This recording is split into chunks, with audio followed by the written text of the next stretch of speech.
अस्सलामुअलैकुम नाजरीन, general research TV के हिस्ट्री सेगमेंट में खुश आमदीद। नाजरीन, हम आप तक लेकर आते हैं रिसर्च बेस्ड इंफॉर्मेटिव वीडियोस। नाजरीन, पिछली एपिसोड में हमने आपको सुल्तान मुराद के बारे में बताया था, जो कि सल्तनत उस्मानिया का सुल्तान था, और ये भी बताया था कि कैसे वो कोसोवा की जंग में लड़ते हुए शहीद हो गया।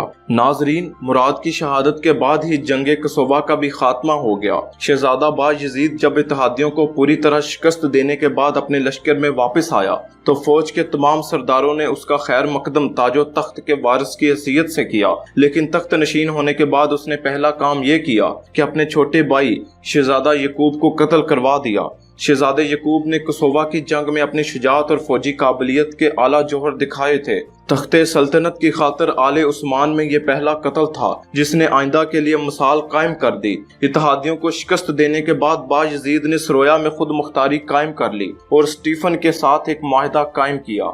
माहिदा ये था कि स्टीफन सालाना अखराज और 5000 सिपाहियों का एक दस्ता सुल्तान की खिदमत के लिए हर वक्त तैयार रखेगा।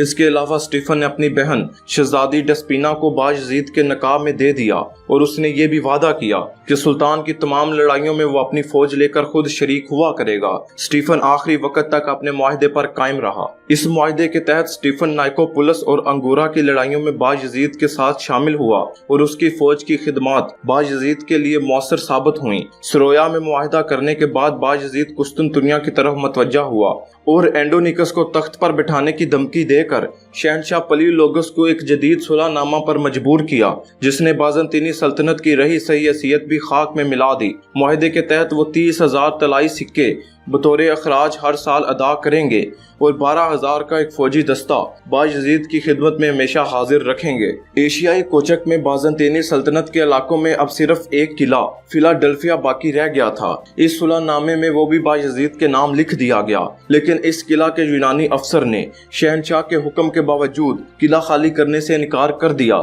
चुनाचे सल्तनत बाज़ंतीनिया के इंतहाई ज़वाल का ये इबरतनाक वाक़या भी ज़हूर में आया कि यूनानी सिपाहियों ने फिलाडेल्फिया पर हमला किया और इसे फतह करके बायजीद के हवाले कर दिया।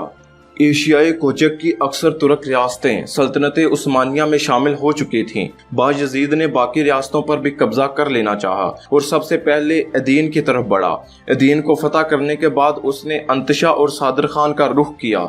इन रियासतों के अमीरों ने भागकर अमीर कस्तमोनी के पास पनाह ले ली और अंतशा और सादर खान का इलाका भी सल्तनत उस्मानिया में शामिल कर लिया गया। एदीन, अंतशा और सादर खान की फतूहात का ये नतीजा हुआ कि उस्मानी तुर्क बहरे अजीन के साहिल तक पहुंच गए। इस साहिल से उस्मानी बहरी ताकत की इब्तिदा हुई, लेकिन बायजीद के दौरे हुकूमत में इसको खास तरक्की हासिल ना हो सकी। 60 जहाज़ों का पहला उस्मानी बेड़ा 1390 में रवाना होकर जजीरा क्यूस पर हमला आवर हुआ। इसके बाद बायजीद ने समरना पर हमला किया। ये शहर यरूशलेम के मुबारजीन सेनेट जॉन का मकबूजा था।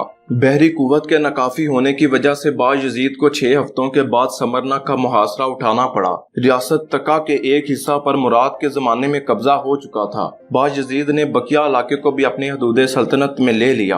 अब सिर्फ 2 रियासतें कुरेमानिया और कस्तमोनी सल्तनत उस्मानिया में शामिल होने से रह गई थी। बायजीद ने कुरेमानिया पर भी हमला किया और पाया तख्त कूनिया का मुहासरा कर लिया। हालांकि कुरेमानिया के अमीर अलाउद्दीन से उसकी बहन ब्याही हुई थी। अलाउद्दीन ने कुरेमानिया का एक टुकड़ा, जिसमें आग शहर भी शामिल था, बायजीद की नजर करके सुलह कर ली। इन फतूहात के बाद, जिनका अक्सर हिस्सा बगैर किसी जंग के हाथ आया था, बायजीद फिर दरे दानियाल को अबूर करके ओरना चला गया।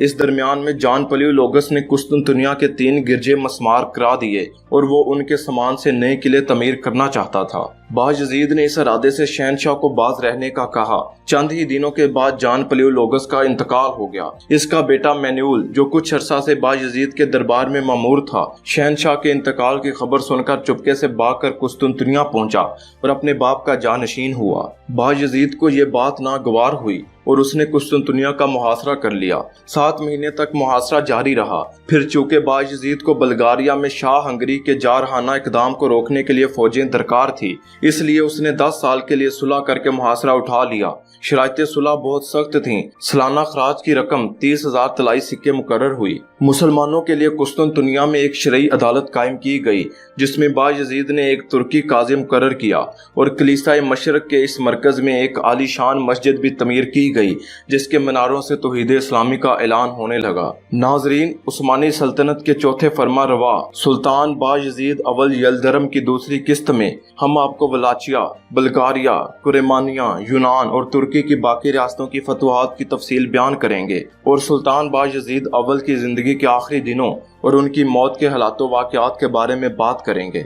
नाजरीन, अगर आपको हमारी वीडियो पसंद आई है तो इसे लाइक करें, दोस्तों के साथ शेयर करें और इस जैसे मजीद हिस्टोरिकल रिसर्च बेस्ड वीडियोस देखने के लिए हमारा चैनल सब्सक्राइब करें। शुक्रिया।